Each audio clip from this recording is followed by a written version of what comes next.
Саламатсыздар, урматтуу телекөрүүчүлөр. Бүгүнкү биздин көрсөтүүбүздө бокс жана кикбокс боюнча Кыргызстандын 2 жолку чемпиондугун багындырган биздин кыргыз элинин сыймыгы болгон Беканат Султанбаев тууралуу сиздерге баяндамакчыбыз.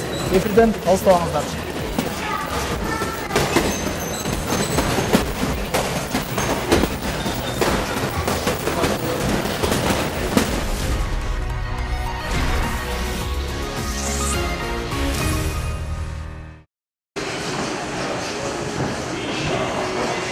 Беканат, биздин телекөрүүчүлөргө айтып кетсеңиз, сиз алгачкы машыгууну эмнеден баштайсыз? Ушу спортту эрте менен баштагандан тартып. Баштаганда биз биринчи бул подготовительный этап, балдар келет, машыгууга даярдык көрөбүз, разминкаларды жасап, андан биринчи машыгуу чурко 10-15 мүнөт бактын ичинде жүгүрөбүз. Андан келип основной этап черик менен туруп вольный бойлорду, условный вольный бой отработкаларды аткарабыз. Акырында заключительный этап гимнастикалар менен бүтүрөбүз машыгууну. Бул колуңуздагы шаймандар эмнеге пайда? Бул шайман салмагы 1 килограммдык гантель.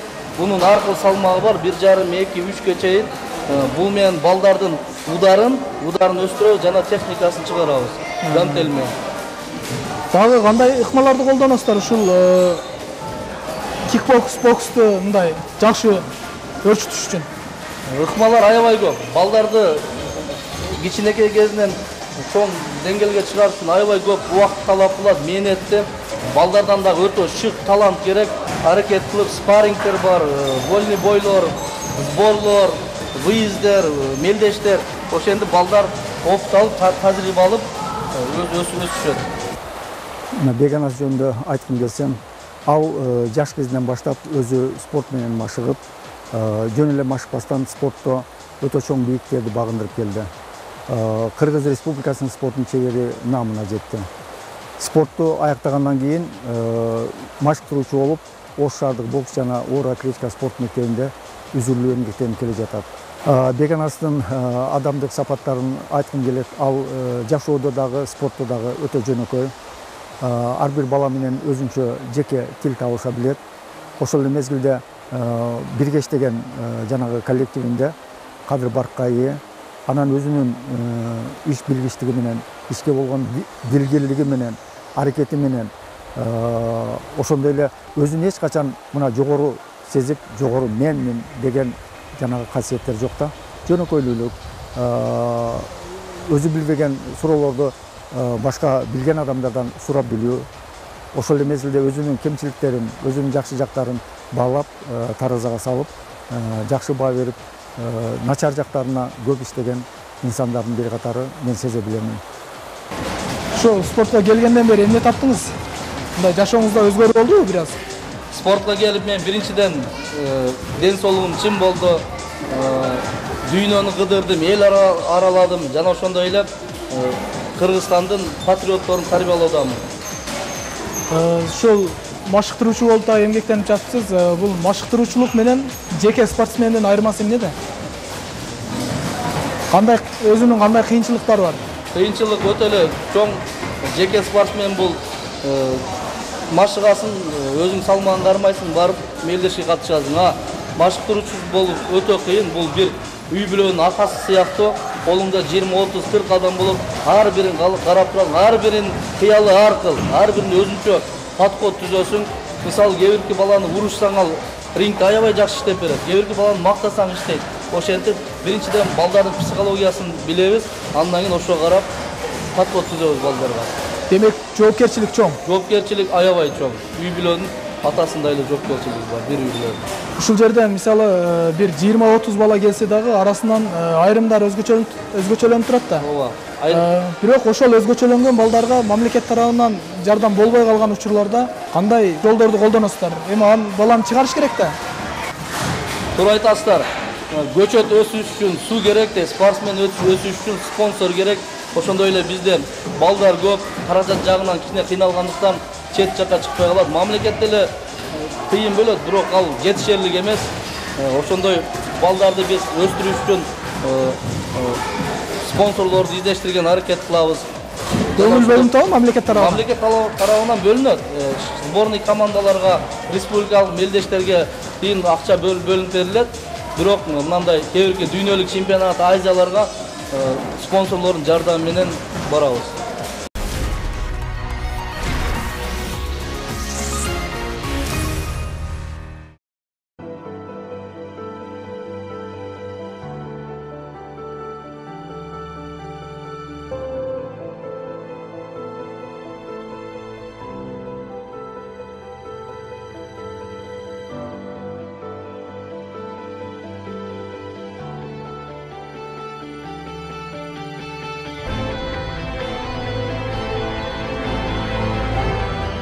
Султанбаев Беканас Шабидинович 1985-жылы 28-июлда Ош шаарына караштуу Манасата кичи районунда жарык дүйнөгө келген. 1992-жылы номер 38 Барпа Алыкулов атындагы мектептин босоосун аттап, ал жерде 9-класска чейин окуган. 10-11 классты 16 кесиптик лицейден бүтүргөн. Лицейди ийгиликтүү аяктаган каарманыбыз ошол эле жылы Ош гуманитардык институтунун дене тарбия адистигине тапшырып, аталган окуу жайды жогорку жетишкендик менен аяктайт. Спорт жаатында алектенип келе жатканына 21 жылдын жүзү болуптур. Ал арада көптөгөн жеңиштерди багындырып, Кыргызстандын 2 жолку чемпиону болууга жетишкен. Учурда көптөгөн жаштарга өзүнүн алган билимин жана тажрыйбасын спортко кызыккан жаштарга арнап келет.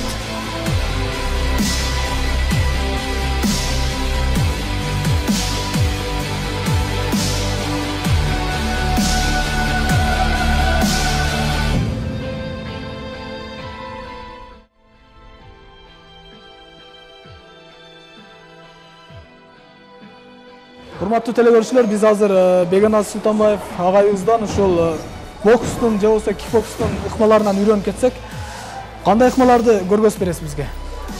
Мисалы, атаңдашың сага капталдан уруп жатат, капталдан сок, сен нырок кыласың, өтүп туруп, ушул жерден ачылды мына. Боор жагы, бооруна урасың, же болбосо бул жерден эгине, челюстке сокосуң. Ошол удар сол кол менен кетти. Оң жакка өтөсүң, оң кол менен бөйрөгүнө же сол кол оба челюстке тийди. Соперник жыгылды. Бул эң негизги ыкмалардын бири да? Негизги ыкмалардын бири бул дагы. Дагы кандай мындай ушу бокска ылайыктуу эң негизги мындай ыкмалардын бири кайсы дагы көргөзүп кетсеңиз? Ударлар аябай көп. Мисалы жөнөкөй эле удар, мен атаңдашым сенсиң турдум, сол колду түз урду. Ушул жерден мен 4-5 нерсе кылсам болот. Биринчиси ичиңе встречный урсам болот. Экинчисинен сени кесип соксом болот. Үчүнчүсүнөн өтүп туруп бөйрөккө урсам болот. Төртүнчүсү жөн защита кылып койсом болот. Ушул жерде дагы бир суроо да, мисалы азыркы учурда эрежесиз эр уруш аябай мындай популярный болуп атат да, мындай элге сиңип кетип атат. Ушул эрежесиз эр урушка түшкөнгө жакшы жардам береби кикбокс менен же болбосо бокс менен алектенген спортчунун машыгуусу? Эрежесиз эр уруш, конечно, мисалы эрежесиз эр урушта кол иштейт. Кол жана бут жана колдун дагы аябай. Мисалы ударың аябай күчтүү болсо, жакшы коюлган болсо, бир удар менен эле сопернигин эсин оодара койсоң болот. Жеңишке жетсең болот. Демек, пайдасы зор да? Пайдасы аябай чоң. Дагы кандай ыкмалар бар? Мисалы сол колду урдуң, оба, денең тартып койду. Өзүңө параң удары абада калып калды, ал алды. Алгандан колду тарткан ушул жерден 3 удар менен жооп берсең болот. Болбосо оң колду урду, уклон кылдың ушул жерден боорго соксоң болот. Аябай ыкмалар көп. Азыркы учурда шаарыбызда жаштардын кызыгуусу кандай болуп атат ушу бокска? Шаарыбызда азыр Кудайга шүгүр мына бокска деги эле бардык спортко кызыгуу жакшы. Bundan bir 15 yıl murun salıştırmalı. Hazır mamleket tarafından da kichine bolsa da sportko bayakında жақсы көңүл бурулуп жатат жана жақсы ийгиликтерге жетип атышат балдарыбыз. Ошондой эле айрыкча мына бокска кызыгуу. Мына көрүп атасыңар биздин залда балдар толтура. Бул демек бул бокска кызыгуу аябай жакшы балдарда. Эгер оор келбесе жооп берип койсоңуз, учурда Кыргызстандан мына айталык Кличко, Тайсон, Ленокс Луистей атактуу боксерлор эмнегелер чыкпай атат да? Бунун себеби эмнеде? Эми любительский бокс менен профессионал бокстун айырмасы аябай чоң. Профессионал бокста шоу бул, акчалар коюлат. А бул любительский бокста бул жерде мамлекеттин байрагын көтөрүп жүрөсүң. Жана жакшы чыгып келет бизде бокс аябай жакшы өсүп, мисалы 10 жыл мурунка караганда азыркы балдардын уровени аябай жакшы. Бизде Азиянын чемпиондору чыгып атат, чоңдор арасында, жаштар арасында, өспүрүмдөр арасында, дүйнөдөгү чемпионаттарда призер болгон балдар чыгып атат. Бул деген бокстун кыйла-кыйла алдыга жылы өсүп келатканын билдирет. Бегенас экөөбүз мектеп кезинен бери эле чогуу келе атабыз, дос болуп. Аябай өжөр бала болчу кичинесинде эле. 3-4 классынан баштаган спортту. Бул досум мектепте окууну эмес, спортту тандаган да бул жашоодочу. Мына акыбет кайтып, Кудайга шүгүр, көптөгөн алдыңкы жетишкендерге жетишип келе атат. Спортсмен катары деле мындай абдан алдыңкы ийгиликтерге жетишип келген. Тренер катары Кудайга шүгүр биздин ой максаттарды орундатып келе атат да. Абдан таланттуу бала.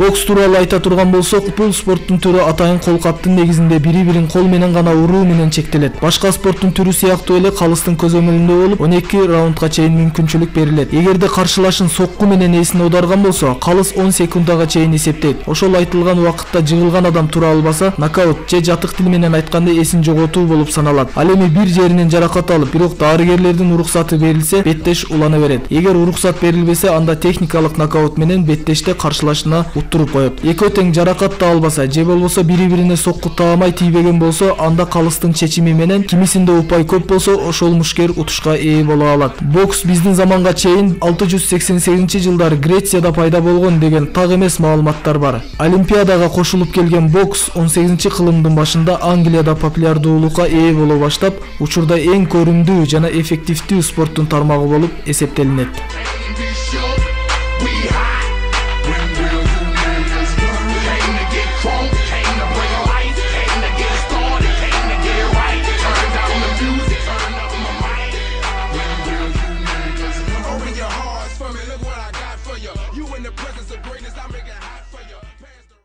Бегеназ мырза, айтсаңыз, сиздин жеке жашооңузга кайтсак да, учурда спорттон сырткары эмне менен алек болосуз? Так, спорттон сырткары эчтеке менен деле алек эмеспиз. Только ошол залда элебиз. Сааттан кечке балдардын маштыгуу менен алектенип жатабыз. Мисалы, жашоодо ар кандай нерсе болот да. Бир гана спорт менен алек болсоңуз, үй бүлөңүз тарабынан мындай каршылык болбойбу сизге? Мындай нараазычылыктар болбойбу? Жок, каршылык болбойт. Кайрадан ата-энем жана жубайым колдошот мени. Себеби бул өтө баягындай жоопкерчиликтүү иш, машыктоочу болуп, Кыргызстандын байрагын көтөрүп, башка өлкөлөргө Кыргызстанды таанытуу биз үчүн чоң сыймык. Эми жашымда мен айтсам ушундай тырыштагы эле спортко кызыгат эле. Эми ол убактарда тартыш болгон да, 90 канчанчы жылдары. Ошого карабай барам апа деп бизди эме кылып, тренировкасына барат эле, анан мелдештерге барат эле. Бунун Тагай деген агай болгон, өтө жакшы агай болгон. Ошолордун кичине колдоп эме кылып дегенде, анан биз колдоп ошентип спортсмен болуп кетти балабыз. Бир жагынан өзүнүн коопсуздугун да ойлойт экенсиң, ата-эне болгондон кийинчи. Анан бала кызыгып турса биз эмне дейт элек, анан кийин каршы болбойбуз да. Нар жагынан жүрөгүнөн ушундай спортко кызыгып атса биз каршы болгон жокпуз. Эми көрүп атасыңар, мындай кылмыштуулук болуп атат, иш жоктугуна байланыштуу ар нерсеге жаш өспүрүмдөр кабылып атат. Ошого балабыз мантип жүргөнүнө биз эме кылабыз, кубанабыз. Анан анча мындай бош жүргөн балдарды спортко тартып, Кыргызстан желегин желбиретип атат да. Сиздин окуучуларыңыз бир дүйнөлүк деңгээлдеги же болбосо Азиядан чемпиондукту багындарганда сизде кандай сезимдер болот? Машыктыруучу катары. Эми ал сезимди айтып берүү аябай кыйын. Мени мисалы Зыйхан эрте жазда талаага чыкты. Эге турган эгип туруп, өзүндө мол түшүм жыйнады. Кандай кубанат. Бизде дагы ошондой сезим болот. Баланы даярдайсың, даярдап туруп, андан кийин чоң жеңишке жетишкенде кубануу сезим сөз менен айтып беребиз, аябай толкундонуу болот. Негизинен канча чемпион чыгардыңыз ошол машыктыруучу болуп эмгектенгенден тартып? Кыргызстан чемпиондорунан жаштар, өспүрүмдөр арасында 10го жакын чемпиондор даярдалып чыкты. Жана ошондой эле көптөгөн эл аралык элдештердин чемпиондорун даярдап чыктым. Алдыда дагы спорт жаатында кандай максаттарыңыз бар? Алдыда келечек муунду жакшы сергек, жакшы спортко үндөө, сергек жашоого тарбиялоо, үгүттөө жана ошондой эле машыккан окуучуларыбыз деги эле бүт жалпы Кыргызстан байрагы олимпиадаларда көтөрүлсө деген ниетте иштеп жатабыз. Бегеназ мырза, сизге чоң рахмат биз менен маек куруп бергениңизге. Урматтуу телекөрүүчүлөр, Эл Терик каналы дал мына ушундай Бегеназ мырза сыяктуу спортсмендерге ар дайым эшиги ачык. Бүгүнкү көрсөтүүбүз ушуну менен соңуна чыгат. Эфирден жолугушканча.